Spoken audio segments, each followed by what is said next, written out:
श्रीमद्भागवत महापुराणं तृतीयस्कन्धः अथ नवमोऽध्यायः।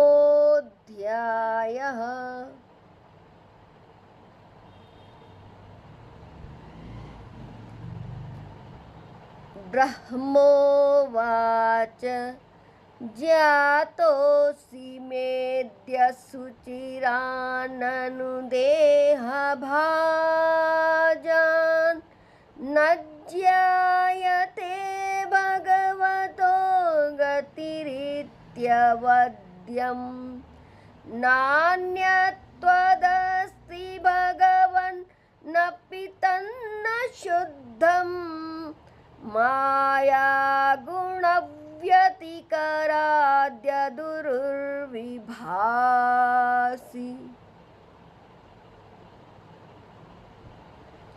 रूपं यते तदवबोधरसोदयेन शश्वन्निवृत्ततमसः सदनुग्रहाय आदौ गृहीतमवतारशतैकबीजैः यन्नाभिपद्मभवनादहमाविरासम् नातः परं परमयद्भवतः स्वरूपमानन्दमात्रमविकल्पमविद्धवर्चः पश्यामि विश्वसृजमेकमविश्वमात्मन् भूतेन्द्रियात्मकमदस्त उपाश्रितोऽस्मि।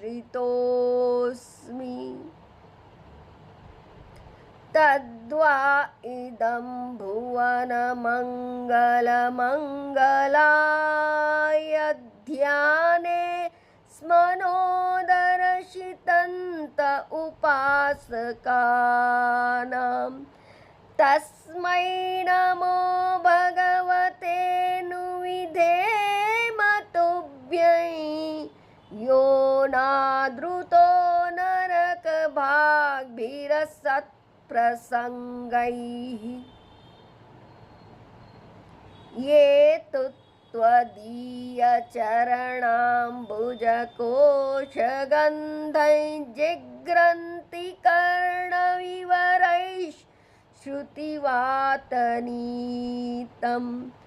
भक्त्या गृहीतचरणः परया च तेषान् नापैषिनाथ हृदयाम्बुरुहात् स्वपुंसाम्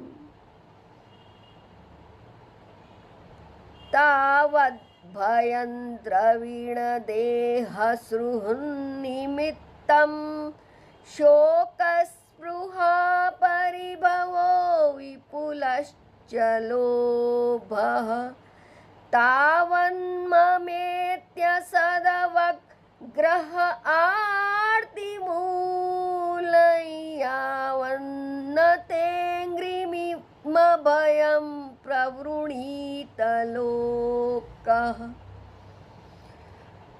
दैवेन ते हतधियो भवतः प्रसङ्गात् सर्वाशुभोपशमनाद्विमुखेन्द्रियाये कुर्वन्ति कामसुखलेशलवायदीना लोभाभिभूतमनसो कुशलानि शश्वत् श्रुत्रुक्तिधातुभिरिमामुहुरर्ध्यमानः शीतोष्णवातवरशैरितरेतराच्च कामाग्निनाच्युतरुषा च सुदुर्भरेण सम्पश्यतो मन उरुक्रमसीदते मे यावत् पृथक् त्वमिदमात्मन इन्द्रियार्थ मायाबलं भगवतो जन ईश पश्येत् तावन्न संश्रुतिरसौ प्रतिसंक्रमेत् तव्यर्थापि दुःखनिवहं वहति क्रियार्था अह्न्याप्लुतार्थकरणानिशि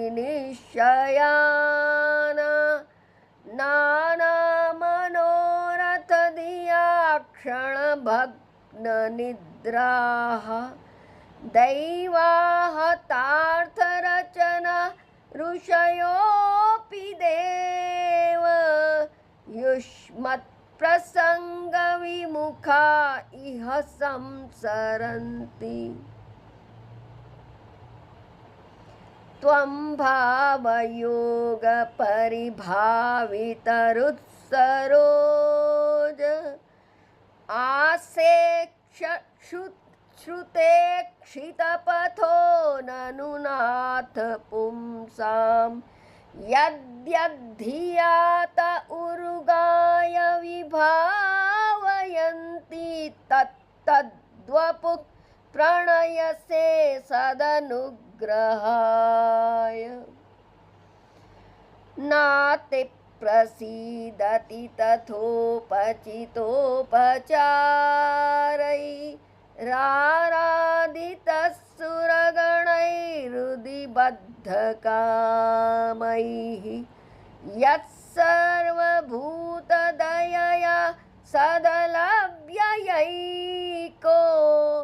नानाजनेष्वहितः सुहृदन्तरात्मा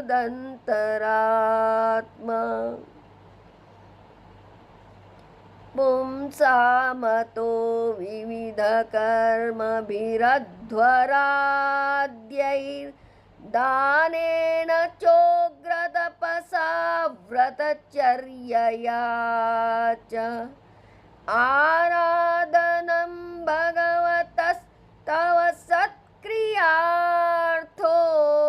धर्मोपितः कर्हि चिद्ध्रियते न यत्र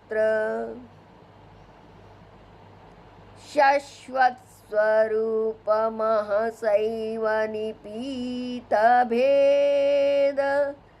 मोहाय बोधधिषणाय नमः परस्मै विश्वोद्भवस्थितिलयेषु निमित्तलीलारासाय ते नम इदै चक्रुमेश्वराय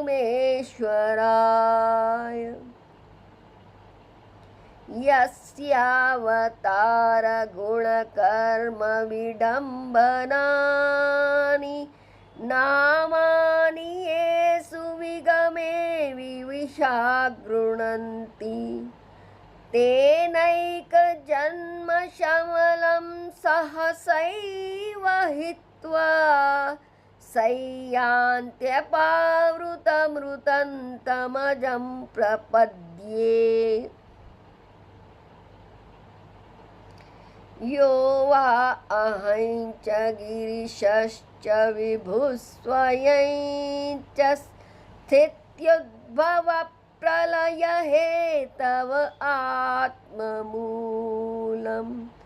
भित्त्वा त्रिपाद्ववृध एक उरुप्ररोहस्तस्मै नमो भगवते भवनुद्रुमाय लोको विकर्मनिरतः कुशले प्रमत्तः कर्मण्ययन्त्वदुदिते भवदर्चने स्वे यस्तावदस्य बलवा निह जीविताशां सद्यश्चिनत्य निमिषाय नमोऽस्तु तस्मै। यस्माद्बिभेम्यहमपि द्विपरार्धधिष्ण्य मध्यासितः सकललोकनमस्कृतं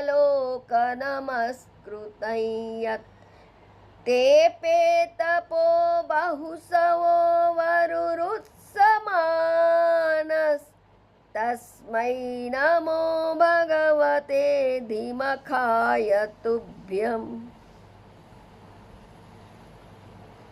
तिर्यं मनुष्यविबुधादिषु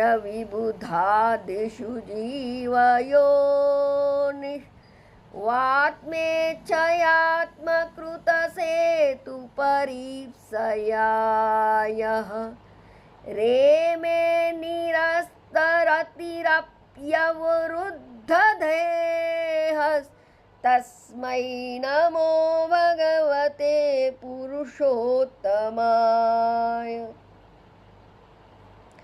यो विद्ययानुपहतोऽपि दशार्धवृत्त्या निद्रामुवाह जठरीकृतलोकयात्रः अन्तर्जले हि कशिपुस्पर्शानुकूलां भीमोर्मिमालिनि जनस्य सुखं विवृण्वन् यन्नाभिपद्मभवनादहमासमीड्य लोकत्रयोपकरणो यदनुग्रहेण तस्मै नमस्त उदरस्थ भवाय योग निद्रावसानविकसन्नलिनेक्षणाय।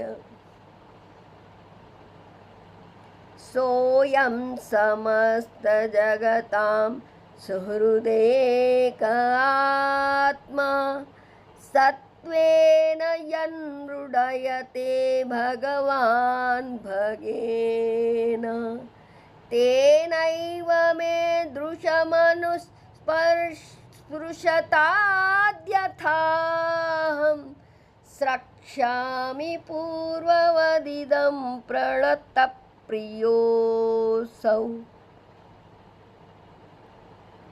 एष प्रपन्नवरदो रमयात्मशक्त्या यद्यत् करिष्यति गुरुहितगुणावतारः तस्मिन् स्वविक्रममिदं सृजतोऽपि चेतो युञ्जीत कर्मशमलं च यथा विजह्याम्। नाभिहृदादिह सतोऽम्भसि यस्य पुंसो विज्ञानशक्तिरहमासमनन्तशक्तेः रूपं विचित्रमिदमस्य विवृण्वतो मे मारीरिषिष्टनिगमस्य गिरां विसर्गः। सोऽसावदभ्रकरुणो भगवान् विवृद्ध प्रेमस्मितेन नयनाम्बुरुहं विजृम्भन् उत्थाय विश्वविजयाय च नो विषादं माध्वागिरापनयतात् पुरुषः पुराणः। मैत्रेय उवाच स्वसंभवन्निशां यैवन् तपो विद्यासमाधिभिः यावन्मनोवचस्तुत्वा विररामसखिन्नवत् अथाभिप्रेतमन्वीक्ष्य ब्रह्मणो मधुसूदन विषण्णचेतसन्तेन कल्पव्यतिकराम्भसा लोकसंस्थानविज्ञान आत्मनः परिखिद्यतः तमाहागाधया वाचा कश्मलं शमयन्निव। श्रीभगवानुवाच मा वेदगर्भगास्तन्द्रीं सर्ग उद्यममावह तन्मया पादितं यग्रे यन्मां पार्थयते भवान्। भूयस्त्वन्तप आतिष्ठ विद्यां चैव मदाश्रयां ताभ्यामन्तर्हृदि ब्रह्मन् लोकान् द्रक्ष्यस्य पावृतान्। तत आत्मनि लोके च भक्तियुक्तः समाहितः द्रष्टासि मां ततं ब्रह्मन् मयि लोकांस्त्वमात्मनः।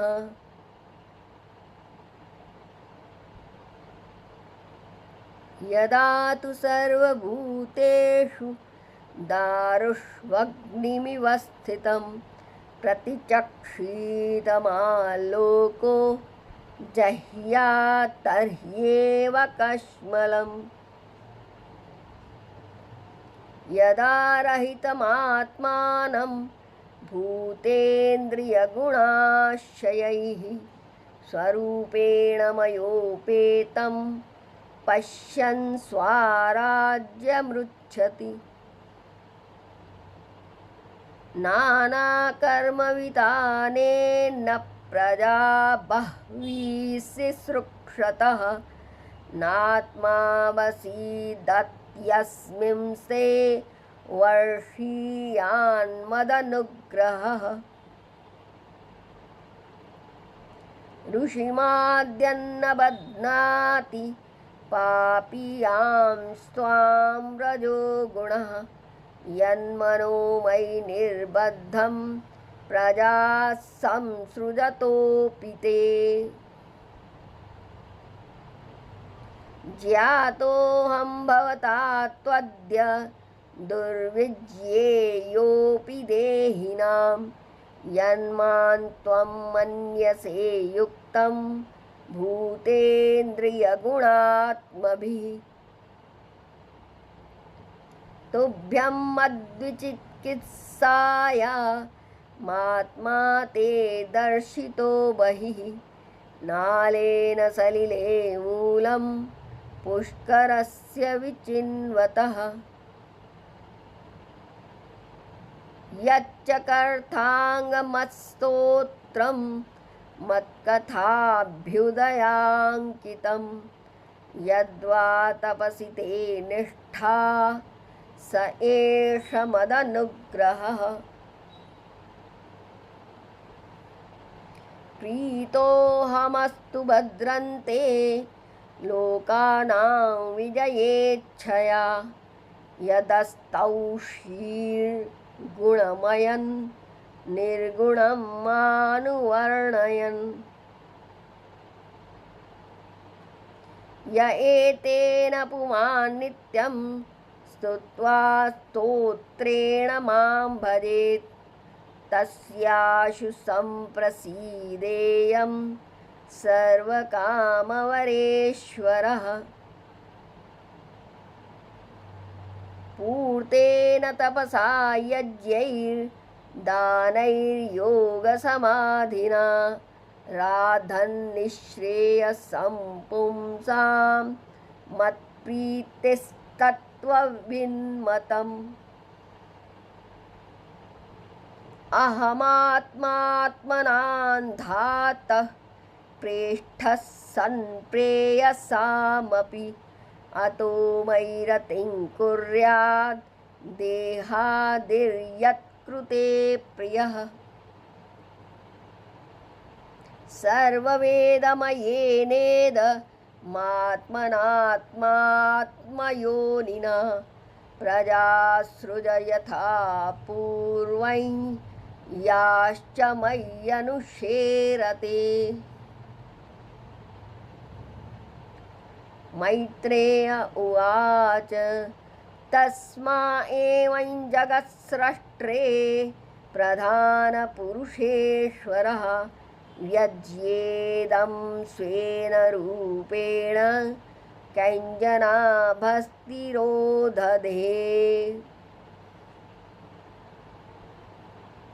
इति श्रीमद्भागवते महापुराणे पारमहंस्यां संहितायां तृतीयस्कन्धे नवमोऽध्यायः। ॐ सर्वं श्रीकृष्णार्पणमस्तु। जय श्री कृष्ण।